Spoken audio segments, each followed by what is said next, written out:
Welcome to Trench Diaries. This is Spitfire on My Tail, part 14.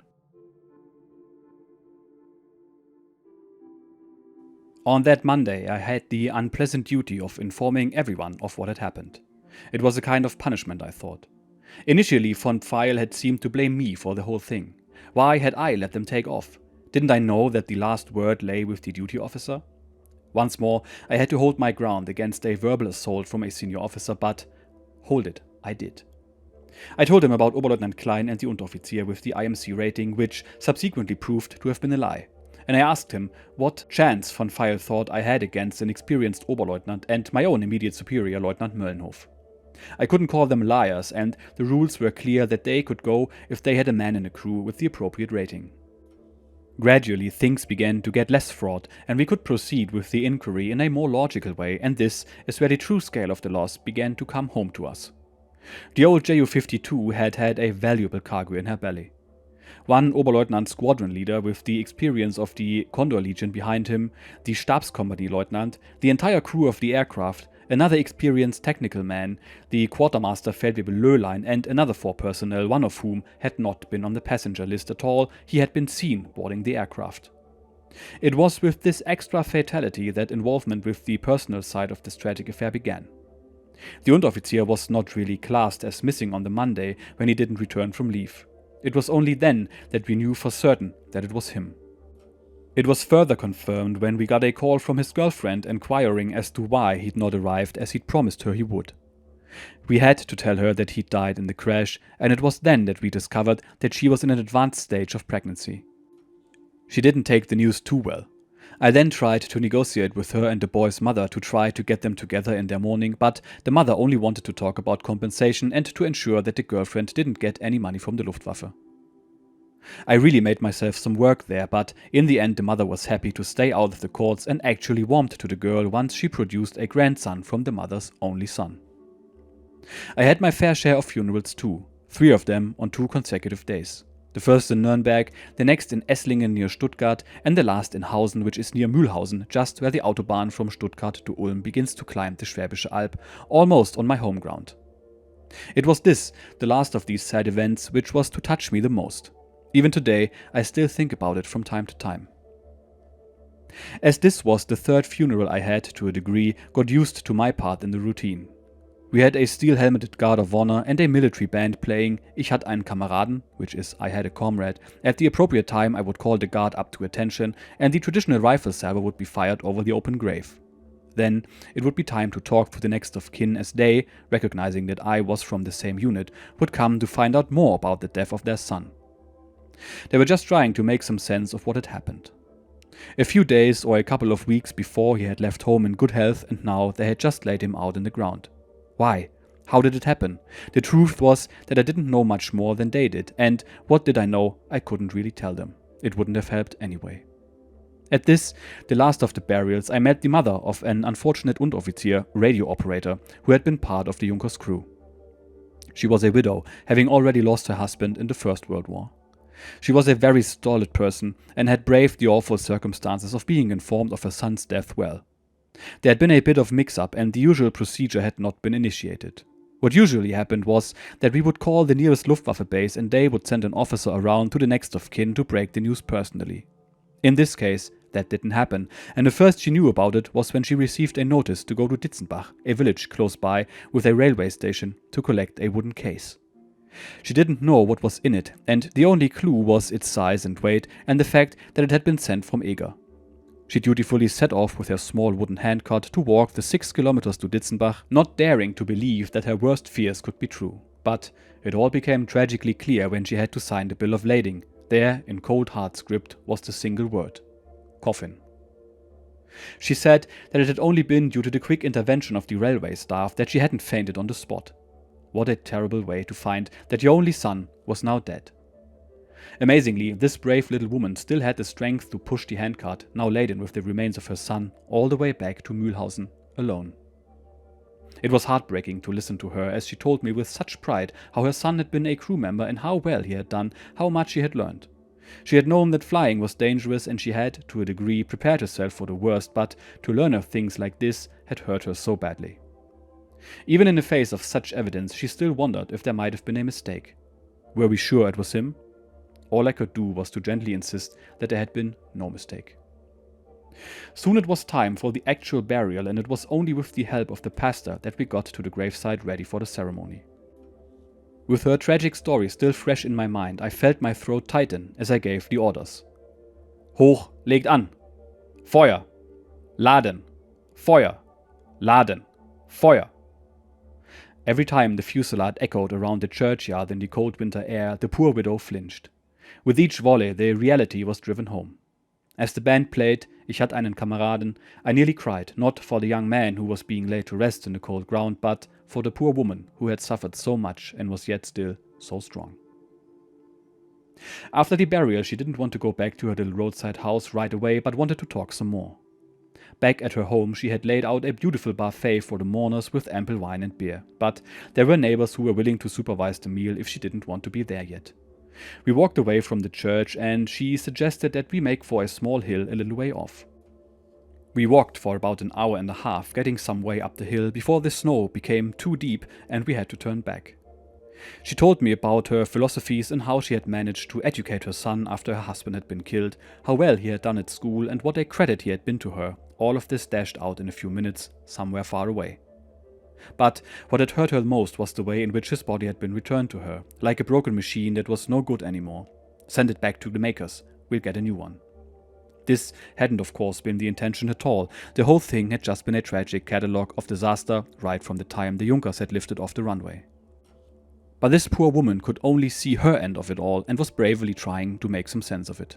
I listened and helped the best I could. When we returned with our boots soaking wet and chilled to the marrow, a sort of party was in full swing. The military band had loosened their uniforms and played light music for the villagers, who rallied around and tried to lighten things as much as they could.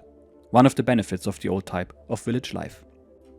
When the time came for me to leave, the band stayed on, and I imagine the party continued well into the night. I said goodbye, and this brave woman told me sincerely, and I believe that she meant it, that the funeral had been an honor to her late husband and to herself. She had begun to be able to recognize that the actual death of her son had been a tragic accident, and that we had, in the end, honored him in the best way we could. In particular, she was grateful for my wise counsel, the acute wisdom of my 20 years, something which I felt paled to nothing when compared to her clear philosophy of life and sheer guts in face of overwhelming grief. All of this was to greatly influence my own view of life for a very long time to come. Events like this clearly showed me that the preparation of a fighting unit was not going to be trouble-free. It also caused me to look closely at my own philosophy of life and, to a degree, at that of others. There seemed to be, on the surface at least, two types of officers around. Firstly, those whose main priorities were to their men, to the Luftwaffe, to their country, and to their own personal codes. And another group who, whilst still supporting the other principles, had one overriding dedication, and that was to their own careers and personal advancement. If a situation arose where they had the choice to stand their ground to support one of their men at the possible expense of their personal standing with high command, then the man would have to go to the wall. I decided I would try to stick to the former and think that whilst it was far from the easiest route, I have never been troubled by a bad conscience. I had determined that I would never seek to become successful if the only road to success was by climbing over people and riding roughshod over common decency. It was not, however, to stand me in very good stead with some people who clearly belonged to the latter group. But what was success to be? My view of what constituted success was something which was to constantly change and evolve during my life. As a young man, it was to be a pilot and to see the world. Then, as an officer, to serve my country as best I could, to defend the underdog, and even to risk my life for this principle, to follow the national leadership in lifting the yoke of the Versailles Diktat from around the neck of our country and to destroy the infamous clause of this document article by article. If the French wanted to fight to uphold this wholly unpleasant treaty, then we would fight them if it came to it. And if the British wanted to side with the French, then we would have to fight them too. When we beat them, we would introduce them to the idea of the United States of Europe, something which, of course, came about anyway some 40 years later, led, ironically, by the French. And all of this, of course, requires courage, but of a particular kind, not that which might place one's life at risk in the short term. I don't think this requires an abundance of courage because it is often achieved with no more complicated motivation than irresponsible recklessness. Courage, in my view, is sustained strength in adversity, either in your private life or in business. It is necessary to show stamina under stress, to follow your ideas and speak out for your principles. To be firm but fair with those who are above you and those for whom you are responsible, and when you succeed without corrupting those values, then you can look back and know that you have achieved something worthwhile. This is a philosophy which has been formed after a full and demanding life, but its roots lay back in my early years and was shaped by important events and by people like the poor widow who courageously pushed the body of her son 6 kilometers on a handcart, never faltering and never losing her dignity. Under normal circumstances, I would have been allowed some time to recover from the attendance to those funerals. After all, they had been very harrowing events for me, but there was no time nor thought for this. We had received another movement order, however, this time it would be different. The whole first group of Jagdgeschwader 433 was to be moved from Manching near Ingolstadt to Böblingen, which is very close to Stuttgart. This was great news for me. As close to a home posting as I could get, we would only be about 35 kilometers from my parents. It all looked like returning to civilization after the comparative isolation of a military base. Although we would operate from Böblingen, we, the military, had to share it with Lufthansa and other civilian traffic. Now, also for the first time, there was to be some advantage in being die Nachrichtenoffizier. I was to be the advance guard, checking out the communications for the Jagdgruppe and making improvements to the telephones where required. I was to be my own boss for a while and close to home, whilst the others had the task of supervising the actual packing and moving of the Gruppe.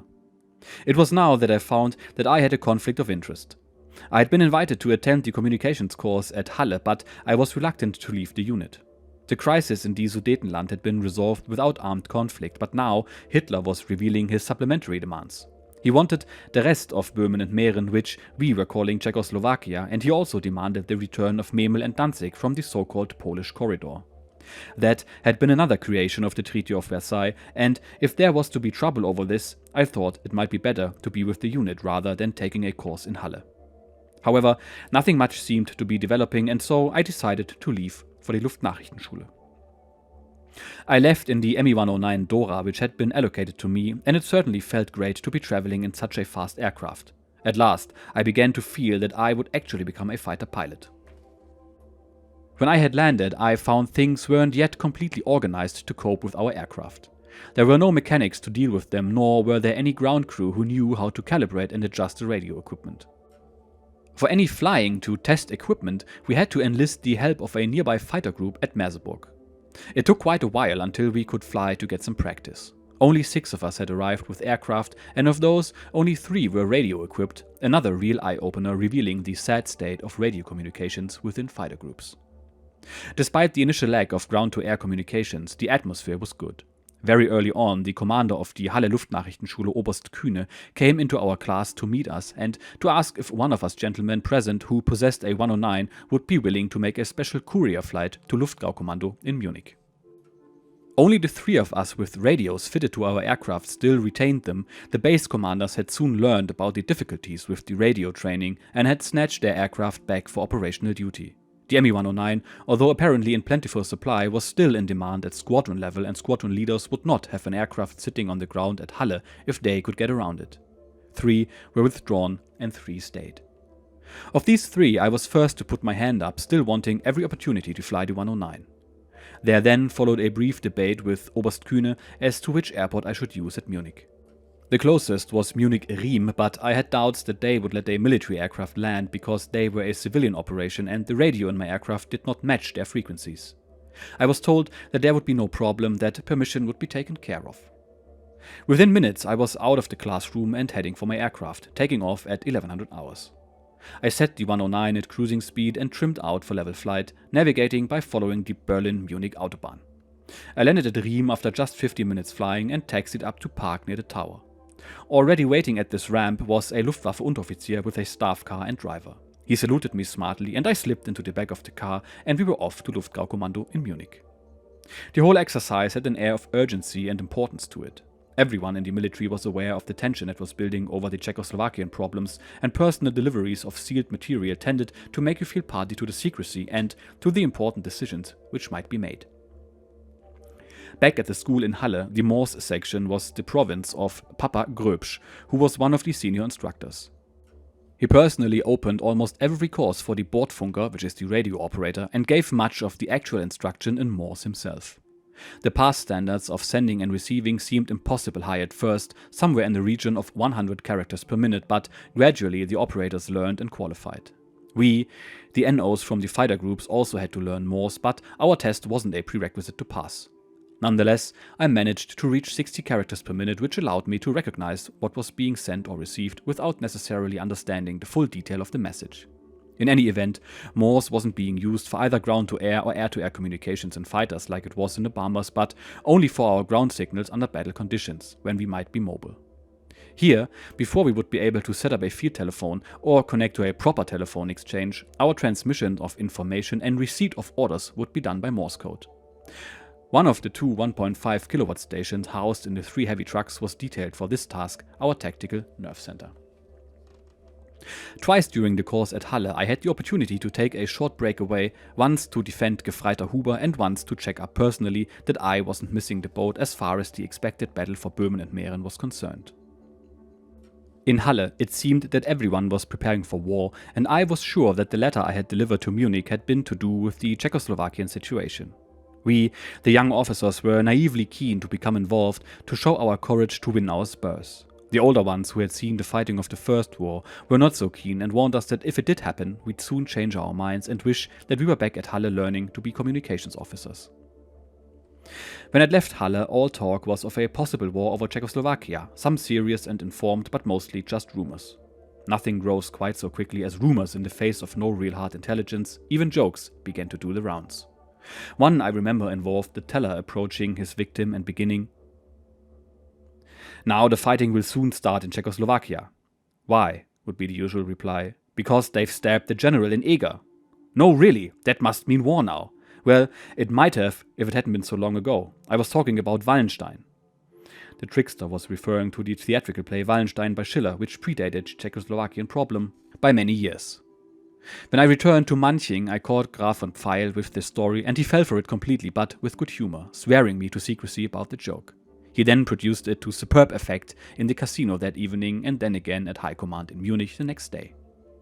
As a joke, it only had a very limited shelf life, and it was only a matter of hours before it was coming back to Manching by telephone, although we knew the answer. Another example of how quickly exchange of information could now be made. The Gruppe was still preparing for the move to Böblingen, and so, still being based at Manching, we were quite close to the nub of the Czech problem. We were able to gauge the temperature and concluded, rightly so, that there would be no fight there. I therefore returned to Halle and continued the course. In the first part of the course at Halle, I had soon began to miss my little DKW car, which I had left at Manching. Although the school and the airfield were fairly close to the town, the transport, both public and military, was usually inconvenient, erratic and overcrowded. I had been spoiled by the freedom my little car had given me. Halle, once just a rural town on the Saale River, had now been designated the central training school for communications for the Luftwaffe. This meant that personnel were sent from all over Germany to receive their radio instruction, and with Halle the nearest and really the only town for us to socialize, the evening tide of personnel to and from town was quite substantial. It was obvious that one thing I badly needed there was my car, and I was able to get it moved there by a circuitous route. Whilst I was at Böblingen, I arranged for a driver to take my car, together with my belongings, from Manching to my parents' home. Not far from there, Lieutenant Heinz Deutschle was on leave at his parents' house in Bad Cannstatt, a suburb of Stuttgart. Heinz had attended the Luftkriegsschule at Dresden and was from another fighter group, but we had met before at Eger, and now that we were both at Halle, we had become firm friends, frequently socializing together. He had agreed to pick up my little DKW and drive it back to Halle, where we might both enjoy a better social life because of it. Certainly, the appearance of my little DKW car at Halle offered much more freedom to many of my corps. Not for the first time, I was the only young officer who had a car, and it wasn't unusual to find it burdened down with up to 10 tightly packed bodies. How the poor little car took the weight, I really don't know. Sometimes the springs must have been bent inside out. Going into town was fun, but the return journey, together with newly made friends and the effects of a modest imbibing of the local wines and beers, was usually quite memorable. There wasn't too much traffic on the roads then, and as I've mentioned before, there wasn't the same high profile on drinking and driving as there is today. So, although we traveled in civilian clothes, we didn't get much trouble from the local police. Only when we pushed our luck a bit and had girlfriends sitting on the roof of the bonnet did they stop us and cheerfully ask us to be a little more restrained. This tolerance was apparent from both the civilian authorities and the senior officers at the school, and I've only been able to explain it to myself with the thought that maybe they had some respect for us as being amongst those who had begun to pull Germany from the mire, those who would wield the instruments which would destroy the hated Treaty of Versailles, whose authors had once conspired to cripple Germany forever. So, a few things to talk about in this episode. First, the emotional burden of this young man to attend not just one, but multiple funerals after the Ju-52 crash, and also listening to the story of the old lady who, due to an administrative oversight, had to receive the remains of her only son with no prior notice whatsoever. I can in some way relate to this, as I personally had to visit some parents in the middle of the night, ring them out of bed and tell them that their son had died in a training accident. It was absolutely paramount that they receive this information directly from someone in the armed forces and not via the news in the morning.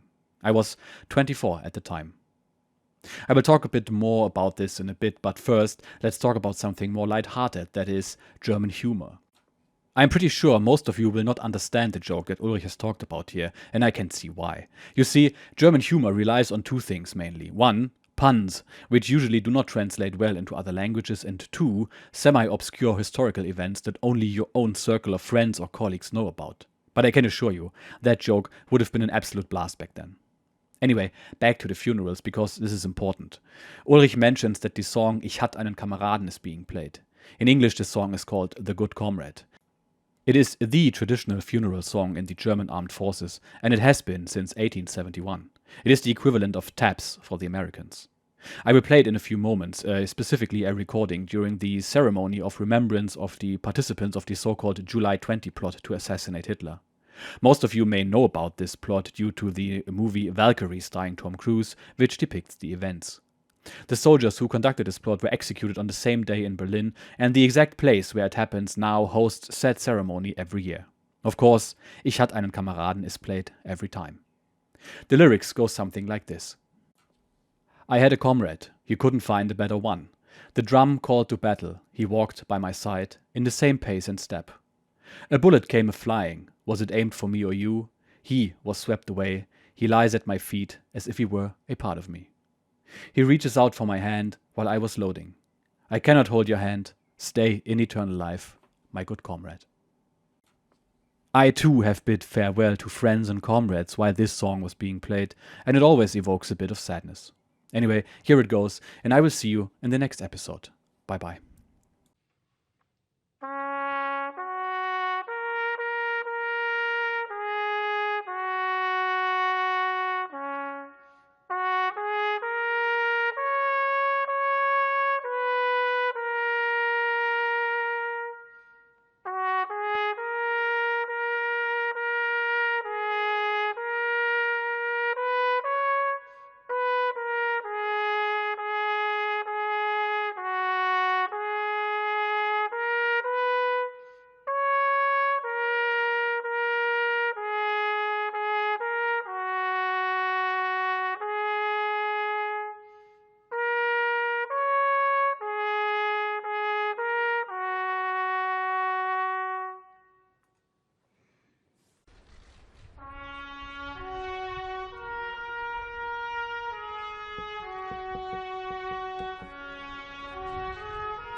Wie soll das?